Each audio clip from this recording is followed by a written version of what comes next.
नमस्कार दोस्तों, आपका हमारे YouTube चैनल में स्वागत है। सभी दोस्तों को, सभी हरि प्रेमियों को हमारी ओर से जय श्री कृष्ण। दोस्तों, कैसे हैं आप? उम्मीद है आप सब अच्छे होंगे। आइए आज का प्रसंग शुरू करते हैं। आज का प्रसंग है श्रीमद् भगवद गीता के चौथे अध्याय को पढ़ने और सुनने से क्या फल मिलता है, इससे क्या लाभ है और क्या इसका महात्म है। दोस्तों, उससे पहले अगर आप हमारे चैनल पर नए हैं तो प्लीज़ चैनल को सब्सक्राइब ज़रूर कर लीजिए और बेल आइकॉन को ज़रूर दबा लीजिए ताकि आप तक हमारे सारे नोटिफिकेशन पहुंच सके। दोस्तों, आपका एक भी सब्सक्राइब हमारे लिए बेहद मायने रखता है। आइए आज का ये प्रसंग शुरू करते हैं। श्रीमद् भगवद गीता के चौथे अध्याय को पढ़ने और सुनने का हमें क्या फल मिलता है और क्या कभी किसी को मिला भी है, उसके बारे में ये कहानी जानते हैं। एक बार की बात है, लक्ष्मी जी ने भगवान विष्णु से पूछा, हे स्वामी, श्री गीता जी के पाठ करने को और सुनने वाले को छूकर भी क्या जीव मुक्त हुआ है? तब श्री भगवान विष्णु जी ने कहा, हे लक्ष्मी, तुम्हें मुक्ति की एक बहुत पुरानी कथा सुनाता हूँ। गंगा जी के तट पर एक काशीपुर नाम का एक नगर था और वहाँ पर एक वैष्णव रहता था।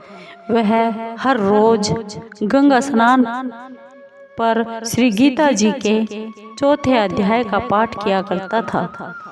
एक दिन की बात है, एक दिन वहाँ साधु बैठ गया और बैठते ही उसको नींद आ गई। एक बेरी से उसके पांव लगे और दूसरी से उसका सिर लग गया। वे दोनों बेरियां आपस में क्रोध कर पृथ्वी पर गिर पड़ी। उनके पत्ते सूख गए। परमेश्वर की ऐसी इच्छा हुई कि वह दोनों बेरियां ब्राह्मण की दो कन्याएं हुई। फिर ब्राह्मण के घर जन्म लेकर उन दोनों कन्याओं ने तप करना आरंभ कर दिया। जब वे दोनों बड़ी हो गई तब उनके माता पिता ने कहा, हे पुत्रियों, अब तुम्हारा विवाह करना है, तुम विवाह के योग्य हो गई हो। तब उन्होंने अपने माता पिता से कहा, पिताजी, हम विवाह नहीं करेंगे। उनको अपने पिछले जन्म की सब याद थी।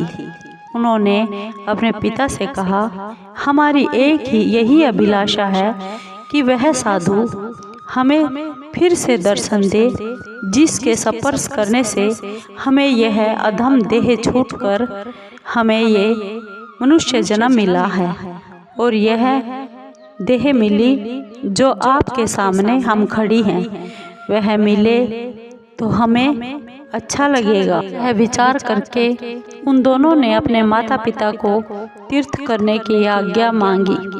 तब माता पिता ने उन्हें तीर्थ यात्रा करने की आज्ञा दे दी। तीर्थ यात्रा वह करती हुई बनारस पहुंच गई तो वहां जाकर उन्होंने क्या देखा कि वही तपस्वी बैठा है जिनकी कृपा से हम बेरी के पेड़ से देह छूटी थी और इस मनुष्य जन्म में जन्म हुआ। तब उन दोनों कन्याओं ने चरण वंदना की। साधु ने कहा, तुम कौन हो कन्या? कन्याओं ने कहा, हम पिछले जन्म में बेरियों के पेड़ की योनि में थे। एक दिन वन में तुमको बहुत धूप लग रही थी और तुम तब बेरियों की छाया के नीचे आकर बैठ गए और लंबे लेट गए। लंबे होने से एक बेरी से आपके चरण लग गए और दूसरी बेरी से आपका सिर लग गया। तो उसी समय हम बेरी की योनि से छूटकर इस ब्राह्मण के घर कन्या के रूप में जन्म हो गया। अब हम बहुत सुखी हैं। आपकी कृपा से हम मुक्त हुए हैं, मोक्ष को प्राप्त मिला है। तब तपस्वी ने कहा, मुझे इस बात का पता नहीं था।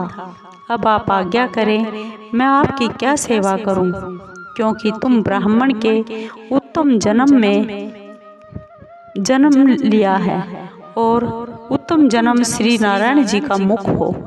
तब उन कन्याओं ने कहा, आप हमको श्री गीता जी के 4 अध्याय का फल प्रदान कीजिए।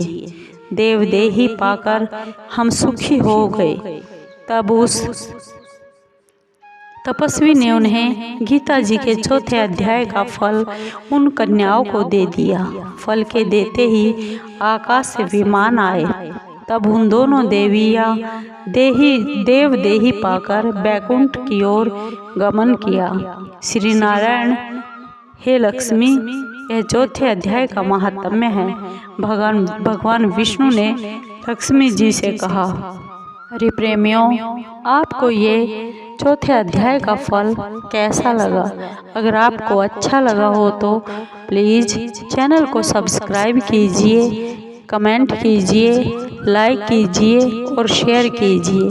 धन्यवाद दोस्तों।